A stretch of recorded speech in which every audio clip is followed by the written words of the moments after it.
시청자 여러분 안녕하세요. 평양여자 나민이입니다. 반갑습니다. 오늘 시간에는 그 어느 영상에서도 볼 수 없었던 평양 사람들의 공급에 대한 이야기를 해볼까 합니다. 많은 탈북민 분들이 북한에서 평양은 너무 특별하다. 그냥 평양공화국이다. 평양은 배급을 주기 때문에 지방보다는 살기가 좋다 등의 말씀을 하셨는데요. 평양의 공급이 배급만 있는 건 아닙니다. 제가 볼 때도 평양은 특별하게 공급이 많은 것 같긴 합니다. 그럼 구체적으로 평양에 어떠한 공급들이 있느냐? 그런 공급들이 정말로 평양 사람들이 살아가기에 충분한 만큼 제공이 되느냐 등에 대해서 말씀드리도록 하겠습니다. 대표적인 공급이라고 할 수 있는 식량 공급에 대해서는 지난 영상에서 말씀드렸기 때문에 이번 시간에는 식량 공급 외에 다른 공급들에 대해서 말씀드리겠습니다.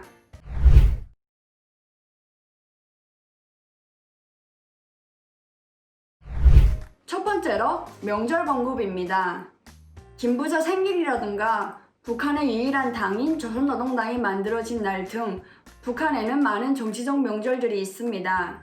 이런 명절들에 평양 사람들에게는 보다 더 즐겁게 살라고 여러 물자들이 공급되는데요. 이걸 보고 명절 공급이라고 했습니다. 10여 개 되는 명절들마다 다 공급해주는 건 아니고 1년에 두세 번 정도 북한 당국에서 가장 중요하다고 생각되는 명절만 뽑아서 이럴 때 공급됩니다. 명절 공급을 줄 때 가구당 병 9개를 무조건 보장해주라고 하는 김정은의 지시가 있었다고 합니다.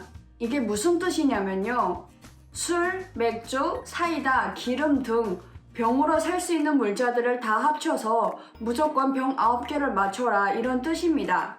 보통은 술 2병, 맥주 2병, 사이다 2병, 기름 1병, 알사탕 1kg, 과자 1kg 이렇게 공급됐었는데요. 병 9개를 맞추라는 지시가 내려온 다음부터는 맥주 1병 더 주고 사이다 1병 더 주는 식으로 공급이 되더라고요. 물론 없는 것보단 도움이 됐습니다.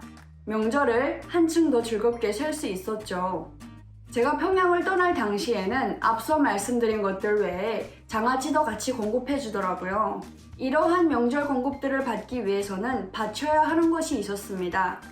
음료를 공급받다 보니까 음료를 담을 수 있는 빈 유리병 9개를 받쳐야만 했습니다.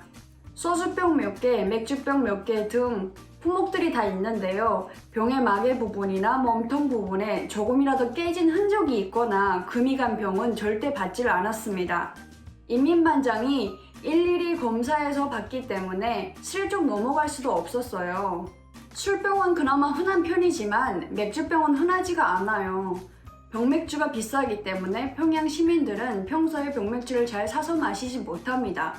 그나마 맥주병이 좀 생길라 하면 수매 계획이 있어서 거기에 받쳐야 하기 때문에 집에 빈 맥주병이 있는 경우가 거의 없습니다. 명절 공급을 받는 건 싫지 않았지만 빈 병을 받쳐야 하는 건 정말 번거롭기 그지 없었습니다. 한국 분들이 들으시기에는 소주병이나 맥주병이 그렇게 구하기 힘든 거냐 라는 의문이 드실 텐데요. 의외로 평양에는 어렵게 사시는 분들이 정말 많습니다. 명절이 되면 명절 공급을 받기 위해서 소주병이나 맥주병을 일부러 돈을 주고 사서 바쳐야 하는 아이러니한 상황이 펼쳐지기도 합니다. 돈이 그렇게 많지 않은 분들에게는 맥주병을 사는 것마저도 부담이 될 수밖에 없었죠. 그리고 명절 공급으로 받는 알사탕은 처음에 입안에 물면은 잘 녹지가 않다가요. 계속 조금씩 씹으면 마지막에는 입 곳곳에 달라붙어서 정말 불편했어요. 그래서 먹지도 못하고 조금 냅두다 보면 분명히 공급받을 때는 알사탕들로 있던 사탕들이 서로 녹아붙어서 판때기 연 모양처럼 돼버리더라고요. 한국에 와서 보니 소주, 맥주, 사이다, 기름, 알사탕, 과자 등은 너무 흔하고 언제든지 부담 없이 사 먹을 수 있는데 평양에 있을 때는 명절 기간마다 그걸 사겠다고 2시간 넘게 줄을 서곤 했던 기억이 납니다. 두 번째로 정기적인 공급입니다. 품목부터 말씀드리면 달걀, 간장, 된장, 비누, 생리대, 치약, 칫솔, 티셔츠, 속옷, 신발, 맥주 등이 있습니다. 이 중에서 그나마 실생활에 유용했던 품목은 달걀, 생리대, 치약, 칫솔, 비누, 맥주 등입니다. 언젠가 닭공장이 섰다고 하면서 이제부터는 평양 시민들에게 닭고기와 달걀을 정상적으로 공급해주게 되었다고 막 선전을 했었는데요. 유감스럽게 닭고기는 거의 구경을 못 해봤습니다. 달걀은 원래 정상대로라면 1인당 하루에 한 알씩이라고 해서 4인 가구가 한 달이면 120알 정도 공급받아야 하는데 가장 많이 받았을 때가 4인 가구가 월에 36알 정도 공급받았을 때였습니다. 한 명이 한 달에 9알 정도 먹을 수 있는 셈이죠. 한국은 달걀이 너무 흔하지만 평양은 그렇지 못합니다. 엄마는 달걀 공급을 받았을 때마다 달걀을 별로 안 좋아한다고 하시더라고요. 공급받은 달걀은 모두 저랑 오빠가 다 먹었는데 지금 생각해보면 참으로 먹먹해지기도 합니다. 한국에서는 달걀이 이리 더 흔한데 평양에 있을 때는 엄마가 늘 자식들에게 달걀을 양보하셨다는 게 참으로 마음이 아프더라고요. 비누는 빨래비누와 세수비누를 공급해줬는데요. 그나마 비누 생산은 좀 잘 되나 봅니다. 빨래비누는 늘 사서 썼는데 세수비누는 아껴서 쓰면 얼추 가능했습니다. 한국에 와서 보니 어느 화장실에 가도 비누가 항상 비치되어 있던데 처음에는 그런 것들도 되게 신기했습니다. 치약 칫솔도 내주는 은하수 제품으로 어느 정도 사용이 가능했습니다. 생리대도 저는 평양에 있을 때 공급해주는 생리대를 사용했어요.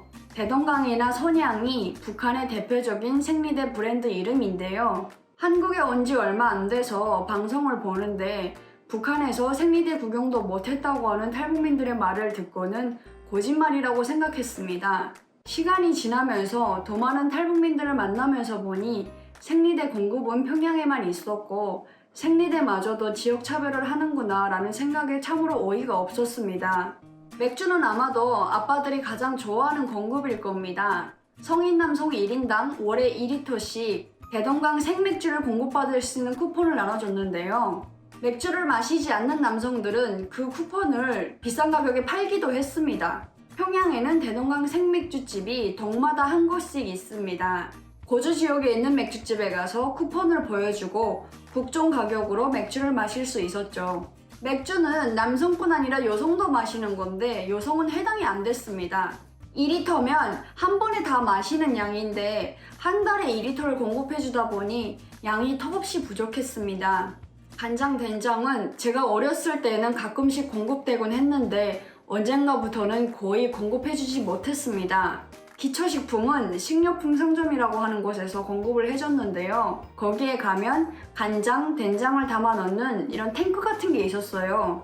공급해줄 때마다 그 탱크를 열어서 담아주곤 했는데 그 탱크가 아예 안 열린 지 10년은 더 된 것 같습니다. 티셔츠나 속옷, 신발은 정말 왜 주는지 모를 품목입니다. 평양에 있을 때 옷이나 속옷이 비록 몇 벌밖에 안 됐지만 부지런히 빨아입으면 빨아입었지 절대로 공급해주는 옷에는 눈길도 가지 않았어요.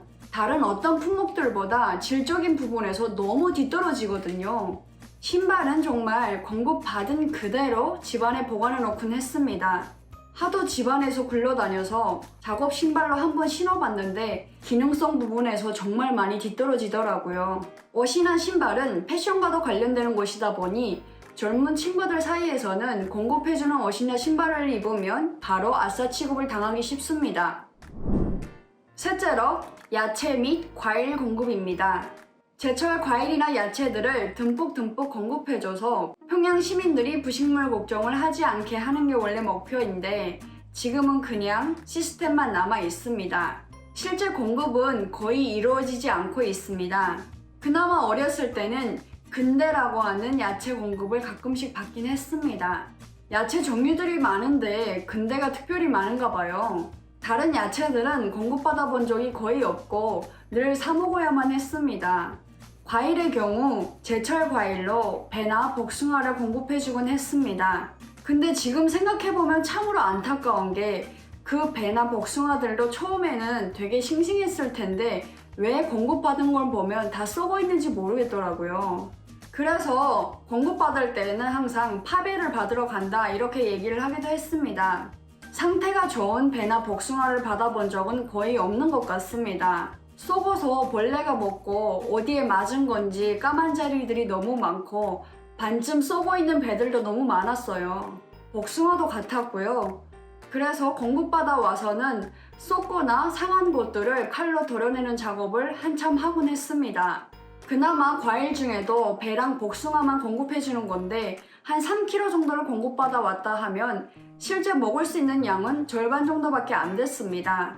한국에 와서는 그렇게 상태가 나쁜 과일들을 어디에서도 본 적이 없는 것 같아요. 주민들이 음식물 쓰레기 처리반도 아니고 평양에 있을 때는 왜 그런 것들만 내줬지? 라는 생각이 들더라고요. 오히려 당시에는 나라 사정이 어려운데도 불구하고 이런 것이라도 내주니 감사해야 한다라는 생각까지 들기도 했습니다. 한국에서는 급식 재료나 마트의 식재료들이 상태가 조금만 나빠도 막 뉴스에 나고 난리가 나던데 평양에서는 해마다 썩은 과일을 공급해줘도 그 누구도 이의를 제기하지 못했습니다. 그나마 한때는 신선한 귤 공급을 받아본 적도 있는데요. 한국에서 대통령이 김정일에게 선물로 준 귤이지만 평양 시민들에게 나눠줬다 또 이렇게 선전을 하더라고요. 덕분에 귤을 실컷 먹어보긴 했습니다. 네, 여러분. 오늘 제가 북한에서 평양에 사는 사람들만 받는 여러 공급들에 대해서 말씀드렸습니다. 가지수가 많고 구체적으로 주는 것 같기는 하나 조금만 더 들어가 보면 얼마나 형식적이고 부실한 공급인지 금방 알 수 있습니다. 한국에 와서 일을 해서 돈을 벌어보니 그때 그 공급들이 왜 필요했을까라는 생각이 들더라고요. 일해서 번 돈으로 충분히 먹고 살 수 있으면 굳이 그 공급들이 필요할까? 이런 생각이 들었습니다. 일한 만큼 주면 되는 것을 일에 대한 보수는 주지 않고 기회만 있으면 김 부자가 평양 시민들을 위해서 선심이나 베푸는 것처럼 선전을 했는데 평양 시민들의 생활보다는 체제 선전에 더 집중을 하다 보니 일반 시민들의 삶이 나아질 수가 없을 것 같습니다. 질량적으로 얼마 안 되는 공급들마저도 평양에만 있는 것이고 지방에는 전혀 없다고 하니 더 말이 안 나올 뿐입니다. 북한 경제 상황이 그만큼 어렵다는 것을 알 수 있죠. 북한 주민들이 먹는 문제에 대한 고민에서 벗어나는 날이 하루빨리 오기를 바라면서 이번 영상 여기서 마무리하겠습니다. 시청해주셔서 고맙습니다. 지금까지 평양여자 남인이었습니다.